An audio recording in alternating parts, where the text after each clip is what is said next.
ఒక వ్యక్తిగత స్వేచ్ఛ అని మాట్లాడుతున్నారు చాలామంది. నిజంగానే మీరు మాట్లాడుతూ ఉంటే వ్యక్తిగత స్వేచ్ఛ కిందకి తీసుకోవచ్చు. అది వ్యక్తిగత స్వేచ్ఛ అనేది ఇప్పుడు రష్యాలో ఒక రకంగా రూల్స్ ఉంటాయి, దానికి పరుదులు అమెరికాలో ఒక రకంగా రూల్స్ ఉంటాయి, ఇండియాలో ఒక రకంగా రూల్స్ ఉంటాయి, మీరు తాలిబాన్కి పోతే అక్కడ ఇంకో రకంగా రూల్స్ ఉంటాయి. ఇటువంటివి చూస్తే కోసి కారం పెట్టేస్తారు. సో మనం ఎక్కడున్నాం? ఇండియాలో వెస్ట్కి మరి ఈ తాలిబాన్కి మధ్యలో ఉన్నాం మనం చెప్పాలంటే. అమెరికా అంత మరీ అంత విశృంఖలత్వం లేదు, అలా అని మరి తాలిబాన్ లాగా మరీ అంత బురకాలు వేసుకొని చెప్పే అంత ఇది లేదు. సో ఎక్కడో somewhere in the middle. ఈ మిడిల్ ఇటు వెళ్తుందా అటు వెళ్తుందా? విష్ణుప్రియ, అనసూయ ఇటువంటి వాళ్ళందరూ కూడా అటు వెళ్ళడానికి ప్రయత్నిస్తున్నారు. సో మీరు నేను ఇట్లా ఆగడానికి ప్రయత్నిస్తున్నాం.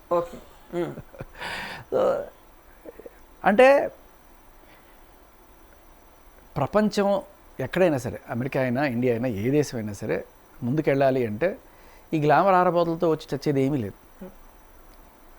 వాళ్ళు పర్సనల్గా లాభపడచ్చు కాక, వాళ్ళని చూసిన వాళ్ళు నష్టపోవచ్చు కాక, టైం నష్టపోతారు, డబ్బులు నష్టపోతారు, అంతే. వీళ్ళు పర్సనల్గా లాభపడతారు, అంతకుమించి అక్కడ ఆ దేశానికి వచ్చే ఒక్క ఉపయోగం లేదు.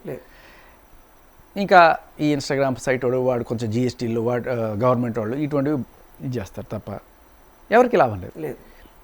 సో మన నెక్స్ట్ జనరేషన్ ఎలా తయారు చేయాలి? ఇప్పుడు అమ్మాయిలకి ఒకప్పుడు చదువుకునే అవకాశాలు లేవు, ఇంట్లోనే ఆ చాలే చదివించాలే, 10వ క్లాస్ చాలు కూర్చో, ఇంకా నీకు పెళ్లి చేయాలంటే నాకు వరుణ్ ఎతకాలంటే కష్టం అవుతుంది. ఇటువంటి స్టేజ్ నుంచి మనం బయటికి రావాలి.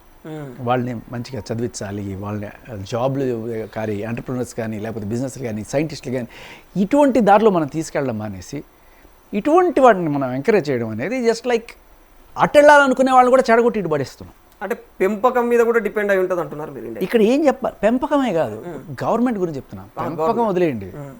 ఇప్పుడు గవర్నమెంట్ వాళ్ళు కనుక ఇది ఆక్షేపణీయం, ఇది మేము ఒప్పుకోం అని చెప్పి వాళ్ళు ఎప్పుడైతే రూల్స్ పెడతారో వాళ్ళకి అటు ఉపాధి లేక, ఇప్పుడు మగాళ్ళు ఉన్నారనుకోండి, వాళ్ళకి వేరే ఇటువంటి చేసుకునే ఛాన్స్ లేదు. సరే అటువంటి దరిద్రులు కూడా ఉన్నారనుకోండి ఎక్కడో ఒక చోట, ఈ క్లబ్బుల్లో మగ డాన్సర్లు కూడా ఉంటారండి కొన్ని చోట్ల చేసేవాళ్ళు, అలాగే మేల్ ప్రాస్టిట్యూట్లు కూడా తయారయ్యారు కొంతమంది, చాలా మైనర్ పర్సంటేజ్. అదైనా ఇదైనా అరే ఏమిటో నువ్వు చేస్తున్న పని, వాడైనా సరే దేనికి పనికి వస్తుంది నీ పని? నువ్వు బతకడం అనేది సమాజం కాదు, నువ్వు బతకడం కూడా దొంగతనాలు చేసుకోవడాలు ఇంకా రకరకాలు ఉన్నాయి. సరే అంత దారుణం చేయకపోయినా దిస్ ఇస్ చాలామంది చెడగొడుతుంది, ఇది ఒక ఉపాధి అనుకోండి. సో వీళ్ళనైనా సరే మనం ఆపినప్పుడు ఈ ఫోర్స్ అంతా కూడా పాజిటివ్ సైడ్ వెళ్తుంది. ఈ నెగిటివ్ సైడ్ ఫోర్స్ని కూడా మనం పాజిటివ్ చేయాలి అంటే చేయాల్సింది ఏంటంటే గవర్నమెంట్ వాళ్ళు స్ట్రిక్ట్ నార్మ్స్ తీసుకురావాలి.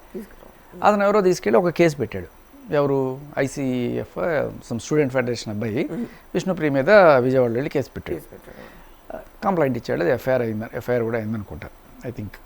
సో కానీ చట్టం పరిధి ఏంటి? ఇది లీగల్ వస్తుందా లీగల్ వస్తుందా, దీన్ని ఏ రకంగా మనం పెట్టాలి? ఇప్పుడు వాళ్ళు ఏదైనా సరే ఒక యాక్షన్ తీసుకున్నారు అంటే దాని అర్థం ఏంటంటే అవును ఇది చట్టపరంగా వ్యతిరేకం, మీరు ఇలాంటివి చేయకూడదు అని జస్ట్ విష్ణుప్రియకే కాకుండా ఇటువంటి ఇన్ఫ్లుయెన్సర్స్ అందరికి కూడా ఒక సందేశం ఇచ్చినట్టు అవుతుంది, ఆపుతారు. ఆ మధ్యకాలంలో గ్యాంబ్లింగ్, అది ఆన్లైన్ బెట్టింగ్ ప్రమోట్ చేస్తున్నారని చెప్పి చాలా మంది వాళ్ళందరి మీద ఎఫ్ఐఆర్లు పెట్టారు. తర్వాత వాళ్ళు ఆపేశారు, ఎందుకంటే they were given strict warning.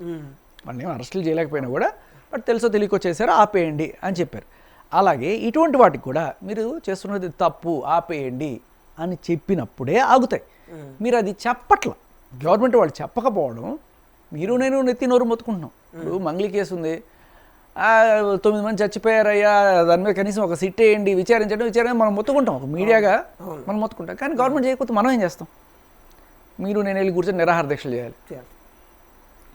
అలా ఇప్పుడు ఈవిడ ఇట్లాంటి పనులు చేస్తుంది, ఇవన్నీ ఆపేయాలని చెప్పి మన ఆవిడ ఇంటి ముందో లేకపోతే ఎక్కడ వెళ్ళి ధర్నాలు చేశారనుకోండి, అది ఆవిడ స్వేచ్ఛకి భంగం అయ్యా, ఆవిడని రక్షించడానికి పోలీసులు వస్తుంది. ఇక్కడ సమాజం చెడిపోతుందా లేదా అనేది ఏ రకంగా, సమాజం కోసం మీరు నేను కష్టపడి నిజంగా వెళ్ళి ధర్నా చేసినా కూడా పోలీసులు కేసు పెడితే వాళ్ళు వచ్చి మళ్ళీ పట్టుకెళ్తారు.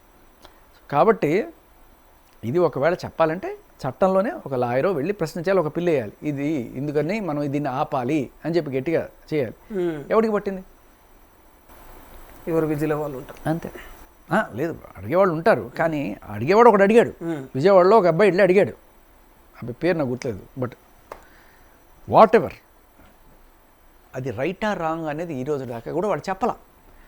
అలా ఆన్లైన్ బెట్టింగ్ చెప్పినట్టుగా ఇది కూడా చెప్పుంటే క్లారిటీ గవర్నమెంట్ ఖచ్చితంగా అవును ఇప్పుడు ఇది తప్ప రైట్ అనే ఒక మీమాంస ఉమ్.